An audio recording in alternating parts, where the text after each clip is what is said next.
হয়তো আমার কোনো কিছু তাদের কাছে ভালো লাগে, কারণ আমি আজ পর্যন্ত এমন কোনো কন্টেন্ট করিনি যা মানুষ বাজেভাবে নিবে, যেগুলো বলে ক্রিঞ্জ টাইপের, এগুলো কিছু করিনি আমি। আপনি ক্রিঞ্জ না, আমি তো মনে করি আমি ক্রিঞ্জ না, আপনি ফ্রিঞ্জ। ক্রিঞ্জ।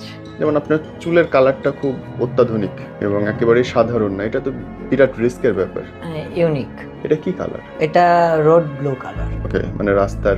অনেস্টলি বলতেছি বুকে হাত দিয়ে, আমি এখন পর্যন্ত কাউকে তেমন ভাবে প্রপোজ করি। কেমন যতগুলো প্রপোজাল পেয়েছি সবই সিনিয়র আপুরা আমাকে প্রপোজ করেছে। গান শুনতেছেন আর কথা বলতেছেন? না, এখন অফ কিন্তু ইন টোটাল অফ। তাহলে ইন টোটাল খুলে রাখি না একটু। ওকে। এই যে বড় আপু আপনারে ভালোবাসে, এতগুলা বড় আপু আপনার ভালোবাসে, কেন ভালোবাসে কোন তো বলতে? জানি না তো, কিন্তু এতগুলো বড় আপু আমাকে ভালোবাসলো, আমি তো একজনকে ভালোবাসছিলাম, আমি তো এতগুলো বড় আপুকে শুধু ভালোবাসি। লাভলি আপুকে, কি নাম? নপুরে ভালোবাসে। হুম। বাহ। আমি ছোটখাটো একটা কাব্য বলতে চাই ভাইয়া, যদি আপনি পারমিশন দেন। এরশাদ। তোমাকে ভালোবেসেছি কিন্তু কোনো স্বার্থ নিয়ে ভালোবাসিনি, তোমাকে ভালোবেসেছি কিন্তু কোনো স্বার্থ নিয়ে আমি তোমাকে ভালোবাসিনি। আমি কবি নই, তবু কাব্যের ভাষায় বলতে চাই, আকাশকে ভালোবাসি কিন্তু ছুঁয়ে দেখতে পারিনি।